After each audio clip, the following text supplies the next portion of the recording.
pega o bloquinho azul, pega não sei o quê. Então, você tá dando uma orientação e ela tá devolvendo com obediência. Então, ela se acostuma a ouvir uma orientação sua e responder com obediência. Só que como ela tá numa situação bem tranquila, ela tá alegre, tá feliz, aquilo é muito mais fácil de ser alcançado. Então, quais são as grandes questões da obediência? Que o pessoal também pergunta muito. Será que eu estou sendo autoritária? Será que eu estou sendo permissiva? Né? Então, isso é uma grande dúvida. O que acontece? Por que acontece o autoritarismo e a permissividade? Né? Porque os pais não estão com os filhos. Porque a autoridade é uma junção entre exigência e carinho. Né? Vocês viram aqui ao longo de toda essa exposição exatamente isso. A gente precisa exigir as coisas, exigir obediência e, ao mesmo tempo, dar carinho, dar atenção, ser alguém que passa a ela segurança, ser alguém que passa para ela esse desejo de querer ser igual. Né? Ela sente que o pai quer o melhor para ela. Né? Mas, para isso, a gente precisa estar presente. Não tem jeito. Aí você fala, mas eu preciso trabalhar e não sei o quê. Eu não tô falando sobre isso. Porque muitas vezes a gente não trabalha fora, a gente tá com os nossos filhos no final de semana e a gente não está com eles. A gente não tá com eles porque a gente tá trabalhando, porque a gente tá no celular, porque a gente tá no videogame, a gente ou eles, porque a gente tá passeando, porque tem uma pira na cabeça das pessoas que as pessoas precisam estar o tempo todo com as crianças fazendo alguma coisa. Agora a gente vai no parquinho, agora a gente vai no circo, agora a gente vai no cinema, agora a gente vai no celular. Lá. A criança tá sempre fazendo alguma coisa. Né? Ela tá na escola, depois ela vai pro judô, depois ela vai pra natação, agora ela vai pro circo, agora ela vai pro teatro, agora ela vai pro sei o que lá, ela tá sempre gastando a energia dela fazendo uma coisa. Ela não tem um momento de tranquilidade, né? De viver uma vida tranquila, de ouvir orientações, de responder com obediência, né? Ela não tem ocasião para que essas duas coisas estejam juntas. Exigência e carinho. Então, o que acontece? Ou o pai cai no autoritarismo ou cai na permissividade, né? O autoritarismo é aquele pai que quer fazer com que as coisas andem na linha, porque aqui nessa casa não tem desordem. Aqui as coisas são organizadas. Aqui você faz o que eu mando, né? Então, qual é o problema disso? O problema disso é que as regras elas não têm um caráter educativo. As regras, as normas, tudo que se faz ali em relação à criança não tem um caráter educativo. Tem um caráter de faz o que eu mando, de ordem pela ordem, de obedeça porque eu quero que você obedeça. Você impõe uma obediência. E com isso, a criança não desenvolve a própria vontade. Ela está ali fazendo só o que o pai manda o tempo todo. Né? Então, o pai é o gatilho, faz isso, faz aquilo, não sei o que, se não fizer, vai acontecer não sei o que. Então, é só, de fato, o autoritarismo. Tá muito ligado ao autoritarismo, a isso, a impaciência, a querer logo que aquele negócio acabe, né? Não, vai tomar banho, porque eu não aguento mais. Não aguento mais vocês por aqui. Daí você vai, manda a criança, é ríspido. Então, não tem exigência com o carinho, não o carinho no sentido de você ser mole, mas no sentido disso que a gente falou, de passar segurança, de fazer com que a criança consiga se desenvolver plenamente, desenvolva a sua vontade, né? Que aquela orientação tenha uma orientação educativa, né? Então, isso é um erro. Criança, eu já ouvi muito isso, né? Criança não tem que querer. Criança, ela tem que querer sim. Ou seja, ela tem que querer. Ela precisa querer. Ela precisa querer o bem. Ela precisa conseguir, com a sua vontade, com o seu querer, fazer o que é o melhor, né? E, por outro lado, a permissibilidade, né? Que é simplesmente uma reação às coisas da criança. Então, você não tem também uma orientação educativa. Você está ali pensando no que a criança, ela mostra uma coisa para você e você reage. Ela não dorme bem à noite e você reage colocando ela para dormir na sua cama. Ela não come bem e você reage, meu filho só come arroz e carne. Ela, entende? Você reage o tempo inteiro e você pensa, meu filho é assim mesmo. eu fui sorteado como um dos piores filhos e fulaninho ganhou os melhores filhos, né? Então, a gente só cria criança, a gente não educa criança, né? Então, quando a gente cai na permissividade, quando a gente não tem claro o nosso papel como educador, o que a gente precisa fazer com a criança, onde a gente precisa chegar, quem é aquele meu filho, né? As regras, mais uma vez, não são estabelecidas para que a gente anule a criança, né? A gente sabe que é uma criança que tem a sua individualidade, aquela individualidade com a regra não vai deixar de existir. A gente só vai, mais uma vez, colocar o trilho dos bons hábitos para que ela consiga desenvolver o resto mais facilmente.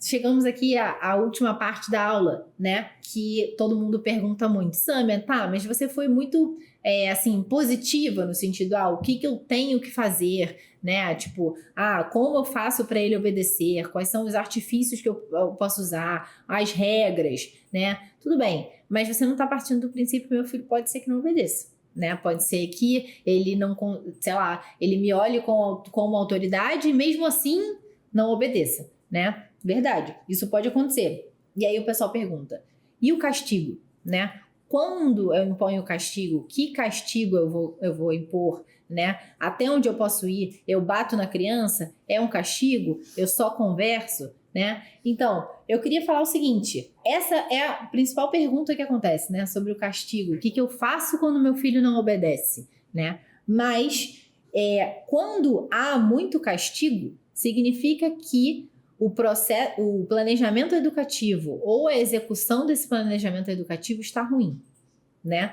O castigo, ele é uma exceção. Como a gente viu aqui, eu preciso desenvolver o hábito da obediência e esse princípio de obediência está na criança e eu preciso, desde pequena, fazer com que ela desenvolva isso, né? Agora, se por acaso ela não fizer, aquilo precisa ter consequências. Porque um hábito está relacionado à consequência, boa ou ruim.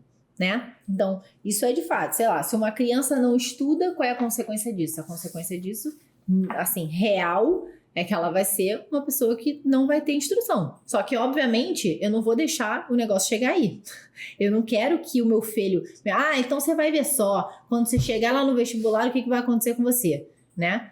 Eu não posso deixar, porque eu não vou estar sendo uma boa mãe. Porque se eu sei que eu sou voltar de auxiliar, se eu sei que eu sou responsável por ajudá-la a ver o bem, então eu preciso ajudar que ela consiga enxergar isso e consiga executar. Eu preciso conseguir, de alguma maneira, criar uma consequência entre o ato dela e o castigo, né? Ou então ao prêmio, né, da criança, uma consequência lógica. Né? Essa consequência lógica não pode, tipo isso, não estudei, vou me dar mal no vestibular, não vou ser ninguém na vida. Não pode ser assim, porque senão a gente não vai estar de fato ajudando a criança, a gente tem que encurtar isso de alguma maneira, né? Então, os castigos, as consequências, elas precisam, portanto, ser lógicas, né? Então, se uma criança não comeu no tempo determinado da hora do jantar, qual pode ser uma consequência lógica? Ela vai ficar sem sobremesa. A ausência da sobremesa não pode ser para ela como um castigo simplesmente, não comeu, ficou sem sobremesa. Não, ela tem que ser uma consequência lógica. Você ficou sem a sobremesa que tinha nesse dia porque você demorou muito tempo de comer e agora já deu o horário do jantar já acabou, né? Assim como se ela terminou a tarefa que ela precisava ter feito do dever de casa antes do tempo que você determinou, ela pode ter um benefício. O benefício vai ser, você vai poder ficar mais tempo com a mamãe acordado, não porque você prolongou o tempo em que ela vai ficar acordado, mas que já que ela acabou antes, ela vai poder ficar mais tempo brincando, né? Então, brincando com você, ouvindo uma história. Então, isso é uma consequência lógica para a criança. Então, o castigo, a consequência, ela deve ser relacionada, proporcional e educativa. Então, relacionada a isso. A gente não pode usar para tudo o mesmo castigo. O que as pessoas fazem? Para tudo o castigo é tira a televisão, tira o videogame, dá uma palmada. Não pode ser, porque você não está tendo relação de causa e efeito para a criança. Então, tudo é tudo, tá tudo dentro do mesmo saco. E não é a mesma coisa.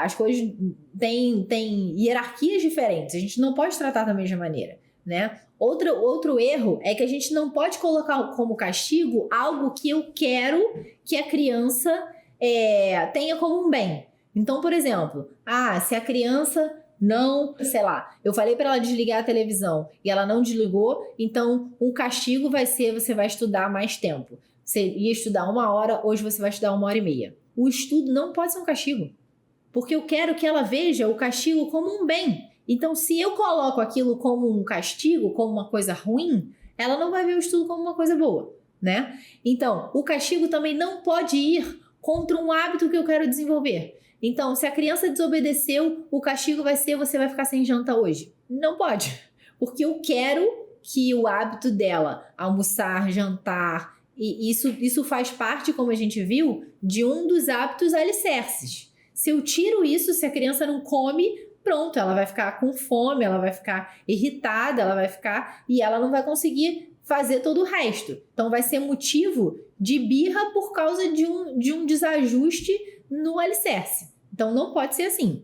O castigo deve ser proporcional, né? Então, sei lá, comer o bombom da geladeira quando ela não podia comer e cuspir na cara da avó, por exemplo, são coisas completamente diferentes, que têm gravidade completamente diferente. A criança não pode ter o mesmo castigo, porque ela precisa ver a proporcionalidade da ação dela, né?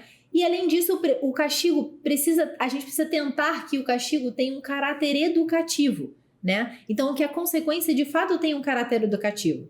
Então, tirar o videogame tem o caráter educativo no sentido de que você está mostrando para ela que aquilo é um bem. Ter o videogame é um bem. E não é isso que a gente precisa querer mostrar. O videogame não é um bem nunca, entende? Então ele não pode ser o motivo, a matéria do castigo, porque não vai ajudar em nada. Ela só vai ver, putz, caraca, aquela coisa que eu tanto queria, minha mãe tirou, né? Aquilo que de fato é uma coisa boa. Porque é uma coisa boa, minha mãe tá me tirando porque eu fiz uma coisa que não foi boa, né?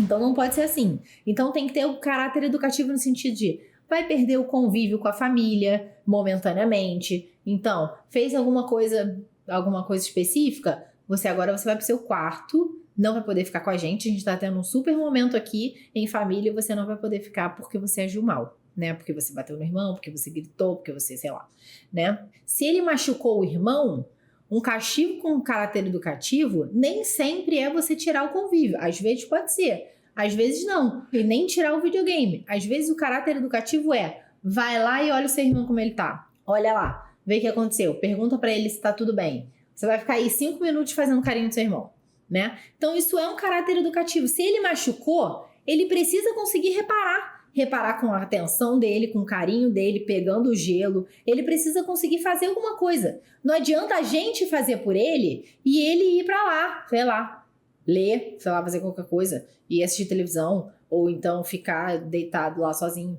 entende? Não dá. A gente precisa conseguir que a criança consiga agir, né? Então, para eu aplicar os castigos, para eu ter uma lista de castigos, que é importante eu ter, então, vai acontecer isso, se isso acontecer, vai acontecer aquilo, porque as crianças sempre fazem as mesmas coisas, bate no irmão, não sei o quê, é sempre a mesma coisa, não quer comer. Então a gente tem que pensar previamente,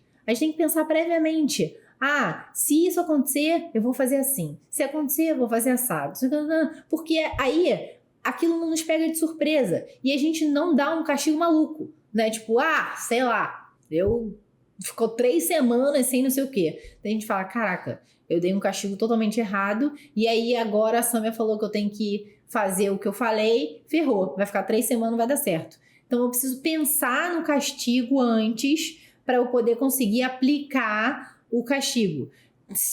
Pensar, inclusive, em castigos absurdos, né? E aí é sempre a pergunta, a palmada vale ou não vale, né? Se ela tem um caráter, se você acha que ela vai ter o caráter educativo, se foi uma coisa muito grave, se você acha que não tem outra maneira, se você não está irritado, né? Porque o problema é que normalmente o pessoal pega a palmada e bate por qualquer motivo, bate sem proporção, independente do que seja, bate mais porque está irritado e para extravasar uma irritação própria do que para educar a criança, né? Então, nesses casos, ela é muito ruim, porque ela não tem esse caráter educativo, você simplesmente está fazendo porque você encheu o saco, né? E não pode ser, você tem que pensar nas coisas.